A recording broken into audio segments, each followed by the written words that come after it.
할렐루야. 새 하나님이 주신 은혜와 축복이 가정마다 또 하늘마다 넘치기를 주의 이름으로 간절히 축원을 드립니다. 아, 새해 우리가 소망하는 것이 있는 것처럼 하나님께서도 간절한 소망을 갖고 계십니다. 그래서 이 시간 하나님의 소망을 바라보면서 새해 말씀을 살펴보려고 하는데, 우리 안에 있는 하나님의 나라라는 제목으로 같이 말씀을 나누려고 합니다. 하나님의 소망이 무엇일까요? 그것은 그의 백성들이 하나님의 주시는 능력과 자유 안에서 하나님의 다스림 가운데 세상을 다스리며 사는 것일 겁니다. 그런 모습을 잘 보여준 것이 아브라함이지요. 하나님은 아브라함을 부르시면서 그에게 이렇게 약속해 주셨습니다. 창세기 12장 3절에 너를 축복하는 자에게 내가 복을 내리고 너를 저주하는 자에게는 내가 저주하리니 땅의 모든 족속이 너로 말미암아 복을 얻을 것임이라 하신지라.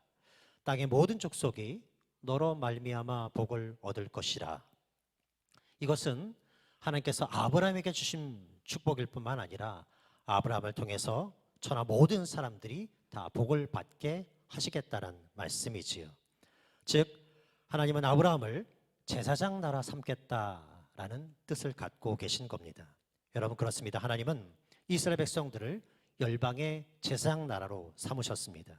그리고 열방이 하나님 앞에 돌아와서 풍성한 삶을 살기를 간절히 소망하셨습니다. 그러나 여러분, 그렇게 부르심을 받은 자들이 어떻게 되었습니까?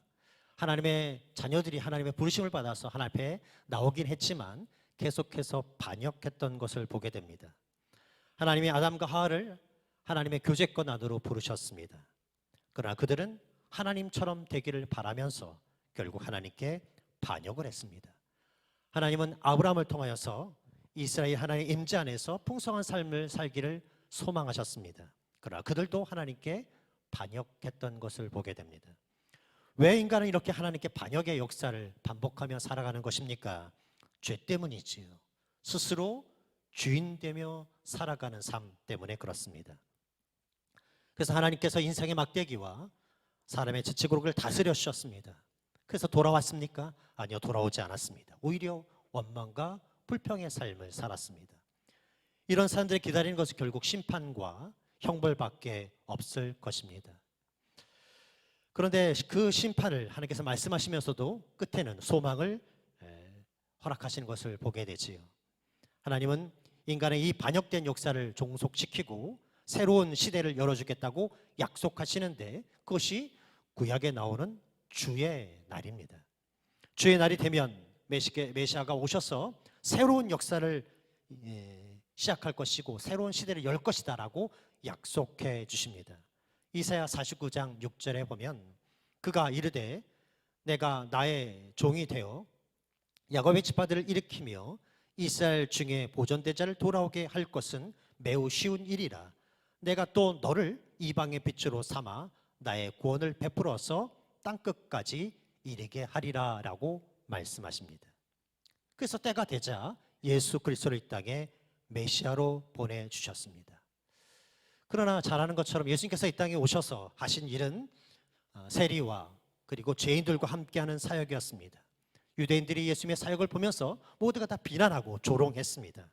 왜냐하면 메시아가 오면 하나님께 반역한 역사를 종속시키고 하나님의 나라를 이룰 것이라고 생각했기 때문이었습니다. 왜 예수님께서 이렇게 행동하신 것입니까? 그것은 심판주로 오시긴 했지만 대신 심판받기 위해 오셨기 때문이었습니다. 죄인을 위해서 죽어야 할 그 자리에 예수님께서, 심판주로 오신 예수님께서 대신 수모를 당하시고 대신 멸시를 당하시고 십자가에 못 박혀 죽으신 것입니다. 여러분, 이게 얼마나 큰 은혜입니까? 심판주가 오셨는데 대신 심판을 받는다. 왕이 오셨는데 대신 고난을 당한다. 그러게 십자가는 은혜일 수밖에 없습니다. 그런데 기억할 것은 예수님께서 우리를 구원하셔서 십자가에 못 박혀 죽으셔서 우리를 하나님의 자녀로 삼으신 것뿐만 아니라 또 한 가지 십자가를 통해서 이루신 것이 있다면 하나님 나라의 문을 여셨다는 겁니다. 공생애를 시작하신 예수님께서 첫 번째 선포하신 말씀은 하나님 나라였습니다. 마태복음 4장 17절에 보면 이때부터 예수께서 비로소 전파에 이르시되 회개하라 천국이 가까웠느니라 라고 말씀하시고 하나님 나라에 대해서 계속해서 가르치셨고 심지어 부활하신 후에 40일 동안 이 땅에 머무셨는데 그 머무신 중심의 메시지가 무엇이었습니까? 하나님 나라의 복음이었습니다. 그리고 이 하나님 나라의 복음의 메시지가 사도들 메시지의 중심이기도 하였습니다. 도대체 하나님 나라가 무엇이기에 이렇게 주님께서 간절하게 메시지를 정하시고 또 사도를 통해서 우리에게 복음을 전해주신 것입니까? 하나님 나라는 세상 나라와 대비되는 나라로 하나님의 주권이 임재하여 그분이 다스리는 것을 얘기합니다. 기억할 것은 하나님 나라가 이 땅에 임했다라는 사실입니다. 누가복음 17장 20절에 보면 바리새인들이 하나님의 나라가 어느 때 임하니까 묻거늘 예수께서 대답하여 이르시되 하나님 나라는 볼 수 있게 임하는 것이 아니요 라고 말씀하십니다. 예수께서 이 말씀을 전하게 되자 바리새인들이 하나님 나라가 언제 임합니까? 라고 반문하지요. 이 질문에 주님께서 누가복음 17장 21절에 또 여기 있다 저기 있다 저기 있다도 못하리니 하나님 나라는 너희 안에 있다라고 말씀하셨습니다. 하나님 나라는 눈으로 볼 수 있는 나라가 아닙니다. 현실적으로 볼 수 있는 나라는 아니라는 겁니다.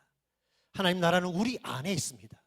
우리가 하나님의 다스림 가운데 사는 것, 그것이 바로 하나님 나라임을 말씀하시지요. 여러분 그렇습니다. 하나님 나라는 볼 수 있게 임하는 나라가 아닙니다. 그렇다고 해서 죽어서만 가는 나라도 아닙니다. 하나님 나라는 이곳에, 우리가 살고 있는 이곳에 임재해 있습니다. 천국이 이곳에 임해 있다는 겁니다. 그분의 통치를 받고 있는 곳, 바로 거기가 하나님의 나라입니다.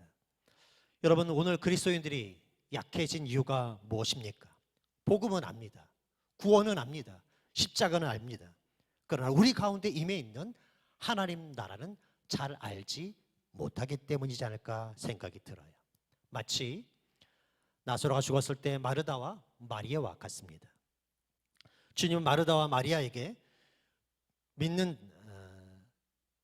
죽었다가 다시 살 것을 믿느냐라고 물으셨습니다. 이 질문에 뭐라고 대답하냐면 마지막 날에 다시 살 것이다 라고 대답하지요.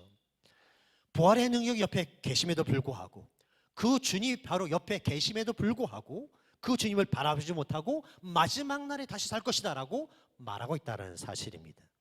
여러분 오늘 우리도 마찬가지입니다. 이 땅에 하나님 나라 그의 다스림이 임했습니다. 천국이 임했습니다. 우리가 가는 하나님 나라는 죽어서만 가는 나라가 아니라 이 땅에 임해 있습니다. 그러기에 이 세상은 죄만 가득한 곳, 악이 가득한 곳, 물론 세상이 깨어져서 죄가 가득하겠지만 그럼에도 불구하고 우리는 이 땅에서 하나님의 다스림 가운데 살아갈 수 있습니다. 그런데 여러분 만약에 우리가 그저 이 세상을 죄만 가득한 곳, 하나님의 나라가 이 땅에 임해서 그의 다스림 가운데 우리가 살 수 있음에도 불구하고 우리가 그 나라를 바라보지 못한다면 어떻게 우리가 승리하는 삶을 살 수 있겠습니까? 여러분 구원받았습니까? 그렇다면 이제 하나님 나라를 발견해야 합니다. 이 땅에 죄가 많지만 그럼에도 불구하고 지금도 다스리고 계신 하나님, 우리가 죽어서만 가는 것이 천국이 아니라 이 땅에 이미 그 나라가, 그 완성된 나라가 물론 완전한 모습은 아니지만 이 땅에 들어와 있다는 사실들을 기억해야 할 것입니다. 간절히 소망하는 것은 이 한 해 2023년도 그분의 나라를 발견하고 그의 다스림 가운데 살면서 이 하나님 나라의 복음을 증거하는 사는 저와 여러분이 되기를 간절히 바랍니다. 말씀을 맺겠습니다. 여러분 하나님 나라가 우리가 사는 곳에 임해 있습니다. 참 한 해 2022년도 어렵게 살았습니다. 23년도도 그리 녹록지 않을 것 같습니다. 그러나 여러분 하나님이 우리를 다스리고 계십니다. 그의 다스림 가운데 우리는 얼마든지 승리하는 삶을 살아갈 수 있습니다. 그분의 지혜와 능력과 힘으로 우리가 이고 복된 삶을 살아갈 수 있는 것 아니겠습니까? 그렇다면 이제 중요한 것은 그 나라에 사느냐 안 사느냐일 것입니다.